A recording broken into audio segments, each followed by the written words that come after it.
Olá, eu sou a Gabriela, sou aluna do último semestre de Biomedicina na FMU e aluna de iniciação científica e estágio no Laboratório de Fisiopatologia do Instituto Butantan.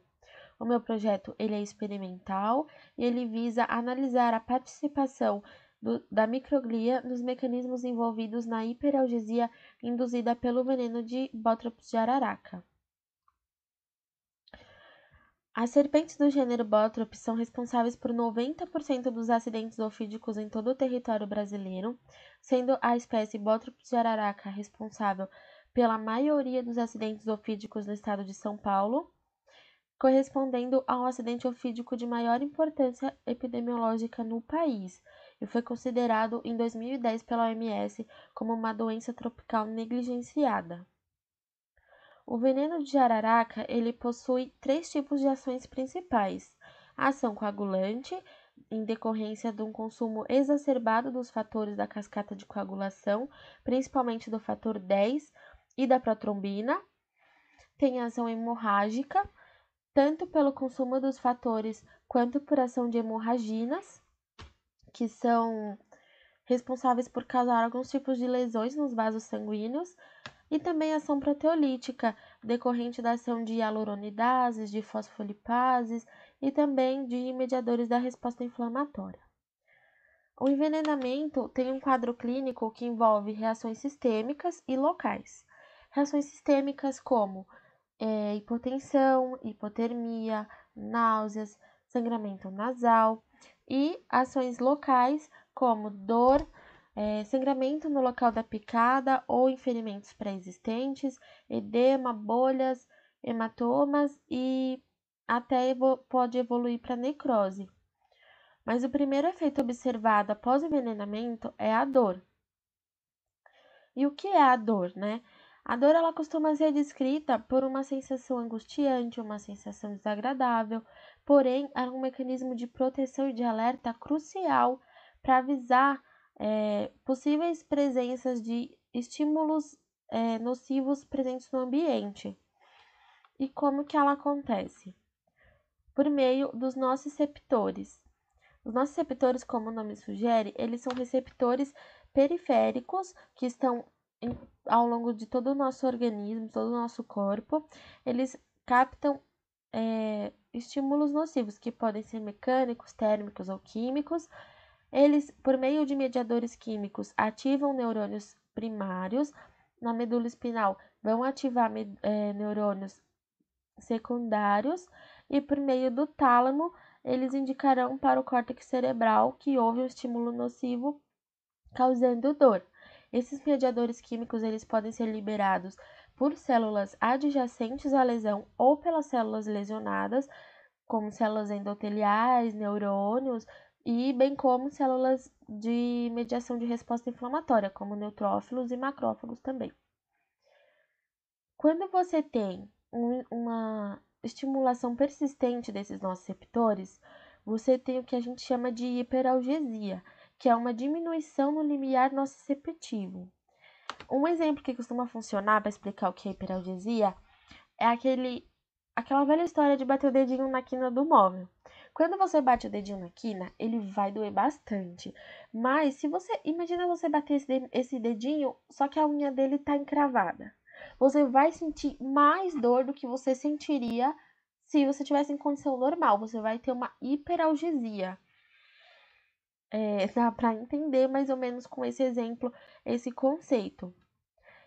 E por mais que os neurônios estejam diretamente envolvidos na mediação dessa resposta nociceptiva, estudos têm sido feitos a respeito das células da glia na modulação da dor, porque foi visto que elas estão envolvidas diretamente na recepção, na transmissão, na recepção do estímulo nocivo, na transmissão até o corno dorsal da medula espinal, na modulação dessa dor e na percepção dos estímulos nocivos. As células que estão principalmente envolvidas nesse tipo de resposta são os astrócitos e a microglia. Eu vou falar um pouquinho mais sobre a microglia, porque ela foi o objeto-alvo do meu estudo. Elas são as menores células da neuroglia. A morfologia delas é de corpo celular ovalado, com muitos prolongamentos curtos e extremamente ramificados. Elas têm um papel de células imunes no sistema nervoso central, agindo, fazendo vigilância direta do tecido cerebral e da medula. Elas liberam fatores do processo inflamatório e, quando ativada, ela exerce uma função fagocitária, bem semelhante aos macrófagos. Ela fagocita tanto fragmentos celulares quanto patógenos. Então, o objetivo desse estudo foi analisar a participação da microglia na hiperalgesia induzida pelo veneno de Botrytis jararaca, por meio de uma avaliação comportamental feita com um teste de pressão de pata de ratos, utilizando um bloqueador específico da atividade de microglia, um antagonista específico, que foi a minociclina. Bom, antes de começar, eu acho que é importante a gente falar. É importante ressaltar que o projeto foi aprovado pela Comissão de Ética no Uso de Animais do Instituto Butantan e todos os procedimentos foram realizados conforme as normas descritas pela Associação Internacional para o Estudo da Dor, sempre com muito respeito e muito cuidado com os animais, utilizando todos os métodos possíveis para minimizar todo o sofrimento e dor que eles possam ter durante os experimentos ou testes. Nós utilizamos ratos Wistar, machos adultos, e o tratamento farmacológico feito 30 minutos antes da injeção do veneno foi com minociclina, que é o antagonista, o bloqueador de microglia, e nós utilizamos a via de administração intratecal. Por quê? Para que o fármaco fosse injetado diretamente no canal raquidiano, não sofrendo assim a interferência da barreira hematoencefálica, garantindo que houve o bloqueio das células microgliais da medula. E aí, 30 minutos após o tratamento farmacológico, eu utilizei um pool de veneno de jararaca liofilizado na dose de 7 microgramas por animal e fiz a avaliação por meio do teste de pressão de pata de ratos, utilizando o método descrito por Randall e Celito, e os resultados foram dados por meio da média entre a medida final e a medida inicial. Tirei a medida basal deles antes de fazer qualquer procedimento e depois, 2 horas após o tratamento com a injeção de veneno de jararaca. Vou falar um pouquinho mais sobre o teste de pressão de patas. Ele é feito com um equipamento específico que se chama analgesímetro e feito pelo método de Randall e Celito, que consiste em colocar a pata do animal no equipamento, assim como está na imagem. A gente encosta esse pezinho, a gente só apoia esse pezinho na pata dele e pressiona o pedal. Ao pressionar o pedal, esse pezinho que fica aqui em cima, ele vai aumentando de forma gradativa em gramas, sobre a pata do animal. Quando o rato sente dor, ele retira a pata do equipamento. Esse reflexo de retirada é interpretado como dor, nocicepção, e a gente interrompe o teste para marcar que esse foi o limiar nociceptivo do rato.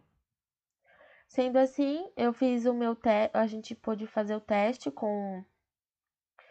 para avaliar a hiperalgesia induzida pelo veneno. A gente pode observar aqui, nessa barrinha cinza mais escura, que houve uma diminuição bem significativa do limiar nociceptivo dos ratos 2 horas após a injeção com veneno de jararaca, em comparação ao grupo controle, que eu fiz apenas com solução salina, está aqui representado nas barrinhas mais claras. Sendo assim, a gente pôde avaliar o efeito do tratamento com minociclina na hiperalgesia induzida pelo veneno de jararaca. A gente pode ver que a minociclina inibiu totalmente a hiperalgesia induzida pelo veneno, em comparação ao grupo controle, 2 horas após o tratamento. Dessa forma, a gente pode concluir que a microglia está envolvida no mecanismo central de transmissão do estímulo nociceptivo da hiperalgesia desencadeada pelo veneno de serpentes Botrytis jararaca e demonstrando que as células microgliais têm uma função primordial na fisiopatologia da dor induzida pelo veneno de jararaca. Aqui eu deixo o meu e-mail, caso surja alguém com interesse em se aprofundar ou tenha alguma pergunta sobre o assunto, e também pode deixar algum tipo de dúvida ou questão aqui nos comentários do YouTube.